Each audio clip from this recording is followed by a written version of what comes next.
Okay sir. સાહેબ, આજે જે વિછેમાં પથ્થરમારો પોલીસ પર કરવામાં આવ્યો હતો, કેવા પ્રકારની કલમો લગાડી અને એફઆઈઆરમાં કેટલા લોકોના નામ છે?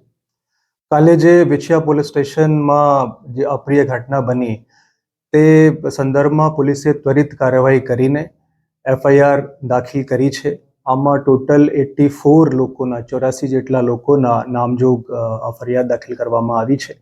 આમાંથી 60 લોકોની અત્યાર સુધીમાં ધરપકડ કરવામાં આવેલી છે.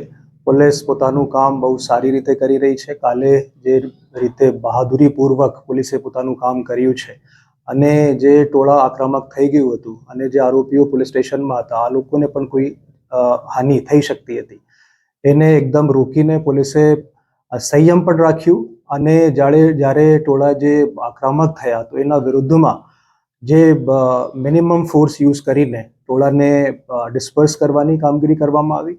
અને જે આમાં આરોપીઓ હતા જે ટોળાના ભાગરૂપે ત્યાંથી પથ્થરબાજી કરતા હતા એ લોકોના વચ્ચે જઈને આ લોકોને પકડીને બહુ સારી કામગીરી પોલીસ દ્વારા કરવામાં આવી છે. જે આરોપી છે જે અત્યારે અટકાયત કરી એ આરોપીને કોર્ટમાં લઈ જવામાં આવ્યા હતા, અત્યારે હાલ જેલમાં છે કે?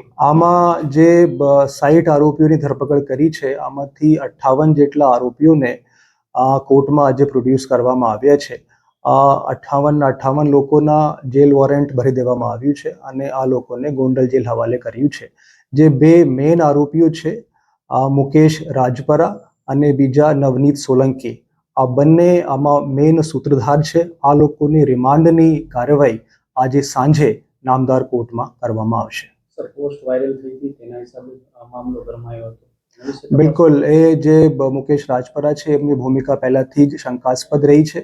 જ્યારે આ એક અઠવાડિયા પહેલા મર્ડરના બનાવ બનવા પામેલ હતો ત્યારે પણ આ વ્યક્તિએ લોકોની ઉશ્કેરણી કરી હતી અને ખોટી રીતે દબાણ લાવવાનો પ્રયાસ કર્યું હતું.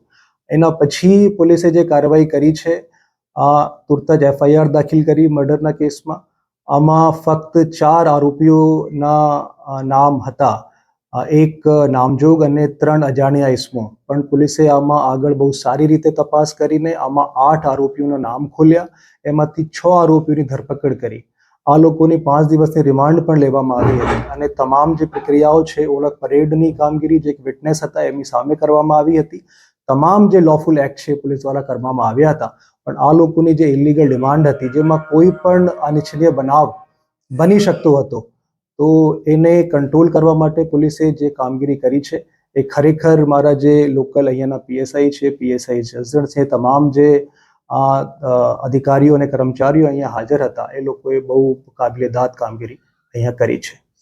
કેવા પ્રકારની અત્યારે અહીંયા ટીમો ઉપલબ્ધ છે, કેટલી પોલીસ બંદોબસ્ત સહિત વિસ્તારમાં છે? અહીંયા આજુબાજુના પોલીસ સ્ટેશનમાંથી સફિશિયન્ટ સંખ્યામાં પોલીસ ફોર્સ તૈનાત કરવામાં આવેલી છે.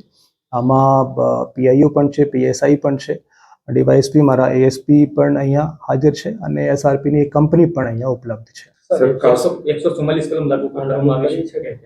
એવું કંઈ નથી, રાબેતા મુજબ અત્યારે બધું ચાલી રહ્યું છે. એકદમ શાંતિપૂર્ણ માહોલ છે. જે માર્કેટ છે એ પણ સારી રીતે ખુલી ગયો છે. કોઈ પણ પ્રકારની અસુવિધા લોકોને નથી અને રાબેતા મુજબ જે નોર્મલ એક લોકોની દિનચર્યા હોય છે તે મુજબ લોકો પોતાના કામ કરી રહ્યા છે. સાહેબ, ખાસ કરીને જે રત્ન કલાકારો છે સામેની સાઈડ પોલીસ સ્ટેશનની સામેની સાઈડમાં કારખાનો આવ્યો છે, એ રત્ન કલાકારોના પણ બાઇક ડિટેન થયા છે, તેના ઉપર કોઈ કાર્યવાહી નહીં? અમે જે બાઇકો અહીંયા બહાર ઊભી હતી એવું લાગતું હતું કે આ ટોળાના ભાગરૂપે જે લોકો આવ્યા છે આ લોકોની આ બાઇકો છે એ અમે અત્યારે કબજે કરી છે.